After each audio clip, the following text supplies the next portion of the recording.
Hi, everyone, and welcome to the Punters Lounge Cheltenham 2 Day 2 Tips podcast. I'm your host, Darran Pearce, and I'm joined again by the Punters Lounge horse racing tipster, Steve Simmons, aka the Brigadier. This is the second of a four-part series previewing the races taking place at this year's Cheltenham Festival. The second episode will look at the 7 races taking place on day 2 on Wednesday, the 13th of March, where the feature race is the Cream of a Champion Chase. Before we get started, if you want to stay up to date during the festival of in-depth race cards, expert tips, and the latest odds and results, then head on over to punterslounge.com. Now that's crack on by starting with the main race of the day, which is the Cream of a Champion Chase. And Steve, we're looking at a bit of a match here between Al Fabiolo and John Bon. Of course, they were first and second in the Arkle last year. Yes, they were, and it was El Fabiolo that came out best there, down to the tune of 5.5 lengths. And no, I don't like tipping favourites all the time, but I do think it's going to be the same result again this year. I mean, he's done nothing wrong, El Fabiolo. 6 from 6 over fences. He won at Cork and Leopardstown this year. Prohibited odds. John Bon, I'm not entirely sure about his jumping. You know, we saw what happened to him last time, made an horrendous mistake and did amazingly to nearly dig the race out of the fire, to be honest. But I'm afraid it has to be El Fabiolo for me, one of the bankers of the meeting. But you can see what type of price he is. He's not really betting material, is he?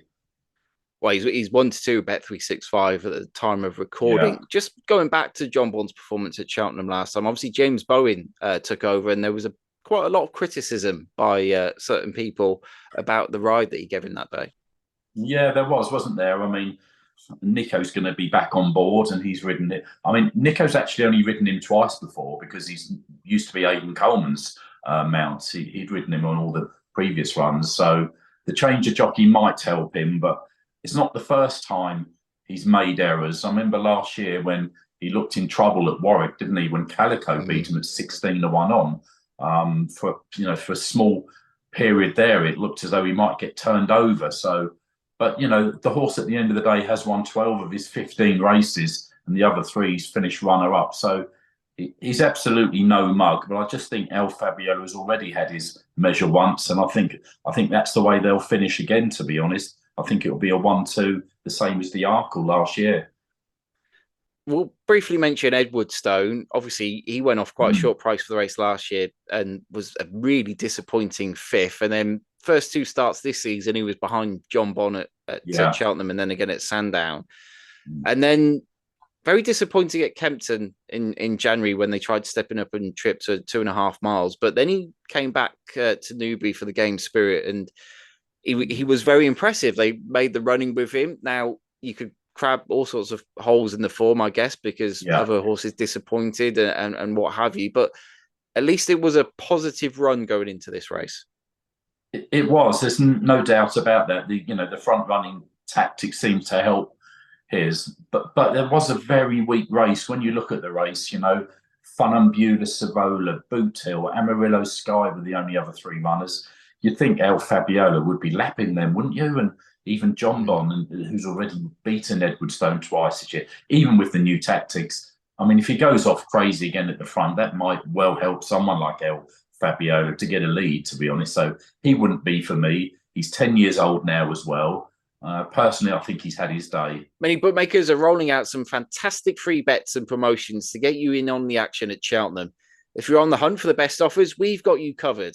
Just click on the free bets link in the description below where you can claim top free bet offers for the Cheltenham Festival. Well, we'll move back to race 1, the Baring Bingham Novices Hurdle, as it doesn't have a sponsor as of yet, but I think they're trying to work on that one. Top of the market at the moment is horses that we talked about on day 1, or certainly 2 of them are Ballyburn and Mystical Power. They're likely to go elsewhere, do we think? Who knows, Darran? Who can read Willie Mullins' mind?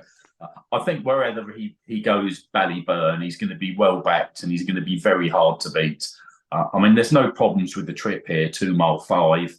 He's a 3 mile point-to-point winner, and when he ran over 2.5 mile in his maiden hurdle, he won that by 25 lengths. So the trip's not going to be an issue. It's just a case of whether he turns up. If he does, he'll definitely be the one to beat. Mystical Power is a little bit different because I think he's more likely to run in the Supreme. But there are a few others there in the race, mainly Irish, that would have big chances. Just going back to Willie Mullins, he's won 6 of the last 16 runs of this race, so it's likely to be going to him. And there's one of his outsiders that I actually taken quite a fancy to, and that's Billericay Dicky. Now, this is a horse that is also in the Supreme, but he was very impressive on his debut for Mullins when he beat Find a Fortune by an easy 11 lengths at Punchestown. It was only a week maiden hurdle, but he looked really good that day on his debut. And he's a former French flat winner. I just thought he could be anything. I watched that race at Punchestown that Sunday, and I just thought this one looks good. He's owned by the Donnellys, who have had so much success with Willie and Nicky Henderson, and I just thought he was a very interesting runner wherever he goes. And sometimes you do get these Willie Mullins second, third, even fourth strings that do, outrun their odds and sometimes even win the race. So, yeah, it's very similar to Aidan O'Brien on the flat, isn't it? Sometimes you have to look below the first string to find the winner. Billericay Dickey's 12-1 with Bet365 at the time of recording, and he's 25-1 for the Supreme. So the betting would suggest he's more likely to come here on the Wednesday. Yeah, it's quite possible, isn't it? I mean, if Ballyburn doesn't turn up here, you've got the horse that was a 7-length second to him at Leopardstown at the Dublin Racing Festival, Slade Steel of Henry de Bromhead's, and de Bromhead's got his string in terrific form at the moment. He would be a definite player here. And there's probably no disgrace, especially if Ballyburn goes for the Supreme and wins that. Well, then people will be looking at this horse and think, well, this is a horse that chased him home there at Leopardstown, and he could be well back for this race if Ballyburn misses the race and goes for the Supreme and wins well. But at this stage, your likely winner is? Likely winner Ballyburn, each way Billericay, Dickey. But again, non-runner, no bet you'd have to play because both have got entries elsewhere. If you want to stay up to date with the latest goings on at Cheltenham, then you can find previews, tips and betting trends and across our social media channels. Make sure you follow our Twitter, Facebook and YouTube accounts to stay up to date with all the festival action. Links are in the description below. Well, we'll move on to race 2 now, which is another grade 1, this time for the novice chasers. It's the Brown Advisory.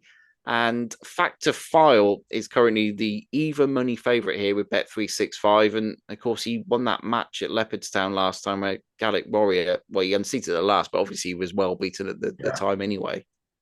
Yes, he did. And, Gaelic Warrior ran no type of race that day. So we don't really know what he beat. He had looked pretty good previously, mind you, Factor File. And I keep reading that Willie Mullins thinks he's a superstar. He's a future Gold Cup winner.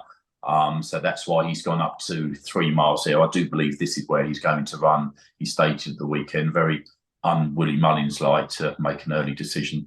I do think I'd want to take him on, though. I just think more at the prices, Darran. He's very short at the moment. And I think the second favourite, Stay Away Faye, of Paul Nicholls. I was impressed with the run at Cheltenham against, out of novice company when he was third to Capodanno in the Cotswold Chase. That was a good run. There was no disgrace in finishing third, beaten 3.5 lengths that day. And one fact about this race is that 6 of the last 14 winners all contested the Albert Bartlett the previous year, where, Stay Away Faye won the race. Maybe luckily, but you can argue because of the last fence fall of the Willie Mullins horse.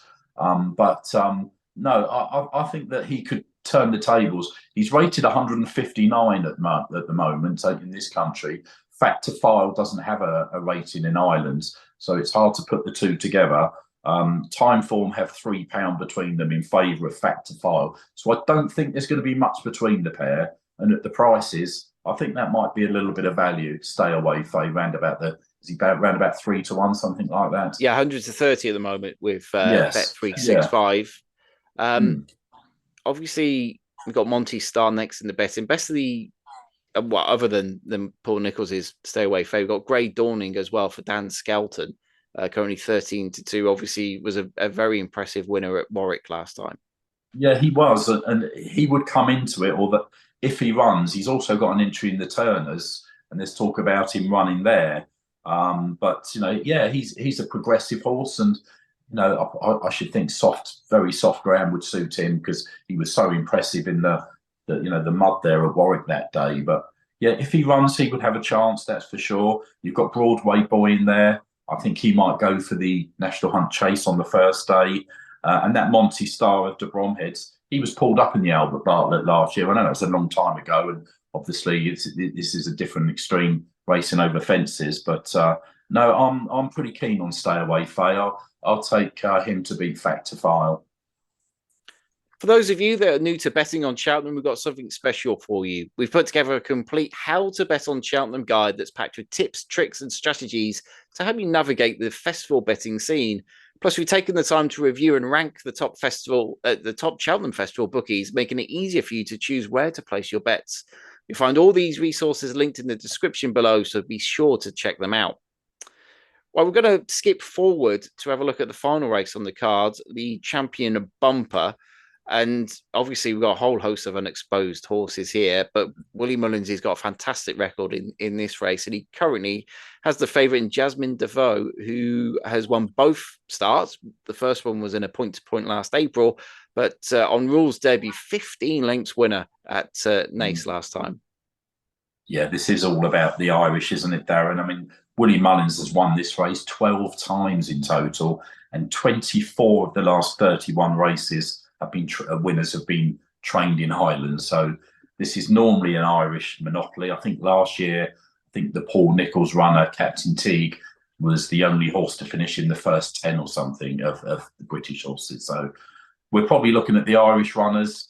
Willie Mullins has got 14 left in the race at the moment. So it is a real minefield. One you didn't mention there was Maureen, owned by the Close Sutton Racing Club. This was an 11-length winner at Punchestown when backed off the boards on her debut. Sorry, she's a mare ridden by Paddy Mullins, and she is related on the dam side to Faheen, hence the name. So that will probably get her to tighten up a little bit in the betting because of her breeding. She won 11 lengths that day. She could be anything. As you mentioned, Jasmine Devoe, 15-length winner at Naas. I was told that there's a horse over there called Cantico might not be the sexiest looking one, as it's already been beaten in a bumper at Leopardstown on Boxing Day, but it came out and won at Navan in a poor race. That might just be an outsider to keep an eye on, because he will run a few here. We know that. But as we know, you can run well and finish fifth in this race. But Cantico's an interesting runner each way. And we mustn't go without mentioning the best of the British, which has to be Paul Nicholls' T-Shan. I mean, that was so impressive in an Irish point-to-point last October. It won that race by 41 lengths, and it came with a massive reputation to Paul Nicholls'. And it won at Exeter on its British debut in February by 7 lengths. Bolted up that day. Could be anything. Whether they'll run him or not, I'm not entirely sure. Nicholls is the type of, it's owned by Johnny De La Haye, is the type of trainer that might want to just look after it, and it's obviously going to make a chaser in time. Now, do you fancy yourself as a horse racing betting expert? If so, the Punters Lounge Forum has a free Cheltenham tipster competition running over the course of the festival. There will be exciting prizes up for grabs and the chance to test your expertise against fellow punters. Just head on over to the Punters Lounge Racing Forum, sign up and get involved. You can find the link in the description. Well, let's have a look at the remaining races on the card on day 2 of the Cheltenham Festival. We'll go back to the Coral Cup, another really competitive hurdle. And almost getting bored of saying this, but Willie Mullins has got the favourite again here in Say Magiste, who is a bit of a talking horse, because when the weights came out earlier in the week, a lot of people were surprised that he only got a mark of 140, because, of course, he beat Noble Yates last time at Limerick, and a lot of people are raving about that form. Well, exactly, Darren. It was level weights that day, and when you consider Noble Yates has got an official mark of 152 over hurdles and 165 over fences, so to be given such a low mark after beating it 4.5 lengths, well, I say low mark, who knows, but I know the official handicapper said it was one of the hardest horses he'd had to put a mark to since State Man won the county hurdle 2-3 years ago. So it's no wonder that he's been well backed on the back of that. He comes in with very little experience, so he's only had the 4 runs in total, 2 in Ireland. So This is going to be a big field, maximum 26 runners. Will he have the experience for that? He might just be too good for them, but there's no value in the price he is at the moment. Round about 5-1, isn't he? 9-2, something like that. But there's plenty of others with chances. I think we have to look at last year's winner, Langer Dan. Dan Skelton, he won off a 1-4-1 last year. He went up, I think, £7 for that. He's got him back down to the same handicap mark. Incredible training. Isn't it? Yeah, exactly. And he's a horse that we've all had our eye on. He's had he had 4 runs since and back down to the exact same mark at 10-1, 40-1, 40-1, and 66-1. Skelton did say there'd been an issue with ulcers for him. That's his excuse anyway. So he's had them treated. I wouldn't be shocked if he turned up having had a wind up or something like that.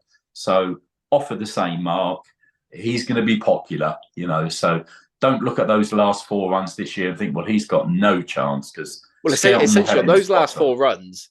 I mean, he's currently 7-1 Bet365. I mean, he should be about 50-1 if you the reason why he's so short. I mean, Dan Skelton loves to target these handicaps at Cheltenham. That's where he's had his most winners, his most success. Not always with the first ring, I hasten to add. But no, that's right. Yeah. He would have been targeting this race since he won the race last year. Yes, exactly. One other horse, a potential plot in the race, is No Ordinary Joe. In one of McManus's. Obviously, they've got Samagist in the race, the favourite at the moment. I think he'll probably go for the Martin Pipe, in which he was runner-up in last year. But again, it was a very, very tenderly ridden third at Kempton last time. And he's back to a mark of 140. He was second to Iroko off of 139 last year. So he's one to keep an eye on if he goes there. I think he'll go for the Martin Pipe with a boy on board, taking a bit of weight off.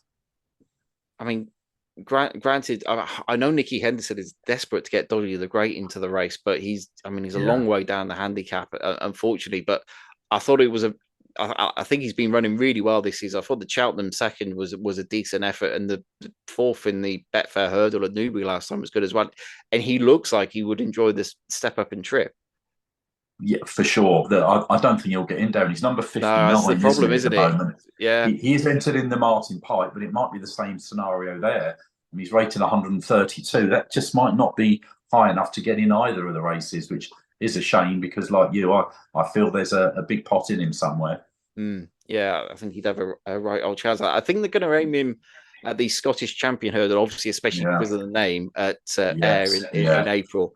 If they can get him into Cheltenham, I think he'll have a really decent chance. Right, we'll move on to the cross country chase, which always a race I like, but I wish he was a handicap again. Mainly because we're seeing Gold Cup. Well, Millennium Indo, of course, won the Gold Cup. Delta Work's been placed in the Gold Cup. Galvin's been placed in the Gold Cup as well. Second, I'm pretty sure he has anyway. But we're seeing top class horses who suddenly aren't Gold Cup class anymore, turning up in the cross country. It's almost like a race just put on for them now. Yeah, it does seem that way, doesn't it? When you think of Manila Endo, it won the Gold Cup, as you say, and he's pretty short here, isn't he? Around about 2-1 or something. But I don't know whether he's not the horse he once was with an official rating of 157. But that's the type of race this is, isn't it? I mean, I think you have to look at Gigginstown here. They've won 6 of the last 9. They tend to target this race, and they've got 3 very interesting runners here in the likes of Delta Work, who's won it the last 2 years and would be my pick. It looks like he's been trained for the race, doesn't he? Delta Work. They've also got Cocoa Beach, although he's never run over the cross-country course at Cheltenham, although he did win at the Punchestown Banks course last time, quite impressively. And then he got Conflated as well, who's got a touch of class about him. So I think Gigginstown will take this race. It's Delta Work for me, horses for courses. As you know, Darren, this is a real specialist track, isn't it? The cheese wedge fences and all those. If they've been round before and done it, well then they're going to get. Yeah, that's always key. I mean, Milena Indo did run a good race at the December meeting behind Late Night Pass, who I think's probably got a right old chance in the Grand National as long as he stays. But obviously, the important thing to note, that was a handicap that day. He was giving a hell of a lot of weight away to Late Night Pass. So the fact he finished 4th, you might think, that's not great, but the handicap there is a lot different to this, which is obviously the racing off level weight. So that means, in theory, he should have a much better chance. But yeah, that'll work.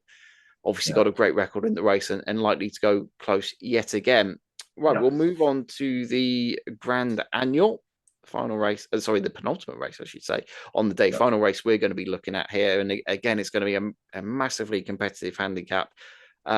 This time, the favourite at the moment is Irish, but trained by Gavin Cromwell, my mate Mozzie, who was second behind Founder 50 at Leopardstown over Christmas in the Racing Post Novice Chase. Yes, he comes here. He's only raced 3 times over fences, so he's a novice. Won at Cheltenham, didn't he, in October? It was that last run. That was a Grade 1 over Christmas at Leopardstown when he was second to Founder 50. He had the old boy Sharjah at level weights 3 lengths behind that day. That was a good piece of form. And we know what Gavin Cromwell's capable of when he brings his horses over to our shores. So you would have thought this had probably been the plan. He'd have to be on your shortlist. I mean, they've still actually got him entered in the Arkle, and with an open Arkle, maybe there's a possibility he'll go there. But I would have thought off a 150, he'd be very tempted to have a bash at the Grand Annual. Anything else at a price that you like the look of here? Obviously, you've got a whole host of horses coming over from Ireland again. I do think this is one of the most open handicaps of the meeting, to be honest. There's nothing really that takes my eye. Harper's Brook was a little bit interesting. Number 19, the Ben Pauling horse. He's in really good form at the moment, Ben Pauling, and they always tend to run well at the festival, his horses. The horse pulled up in the festival last year in the Ultimate, but I just think he's dropping back to that. He didn't stay that day, dropping back to 2 miles. He looked good at Sandown. He's definitely got his quirks. There's no doubt about that. But I think 140, there just might be a little bit more juice there, but a very big price. But it's a wide open race, plenty of chances. So as we look back on day 2, what is your nap and next best on the card? The nap, I think the next best would be Langadang. I'm going to take a chance there at a nice price. Just, horses for courses, as they say, and stay away Faye in the Brown Advisory. I think he's classy. There's nothing wrong with that last run. So they're the 2 for me there, Darran. Okay, that's about all we have time for on this episode. Don't forget to get yourselves on the forum, interact with us, tell us your tips, tell us your views, give us some feedback on whether you're enjoying the podcast or not. And the Cheltenham Festival threads will be getting underway on the Punters Lounge Racing Forum section. Don't forget also to like and share this episode, subscribe to the Punters Lounge YouTube channel, and click the bell to receive notifications of new videos. We have 2 more episodes to come, so keep an eye out for those. Remember, if you want to stay up to date during the festival with in-depth race cards, expert tips, and the latest odds and results, then head over to thepunterslounge.com. Also, Punters Lounge supports responsible gambling. This podcast is intended for those who are 18 plus years of age, and we strongly recommend that you only bet what you can comfortably afford to lose. Remember, gambling should be fun, not a method for financial gain. If you're concerned about your gambling, please visit GamCare, Gamble Aware, or Gamblers Anonymous for more information. All links are provided in the description below. Thanks for listening, and we'll see you next time.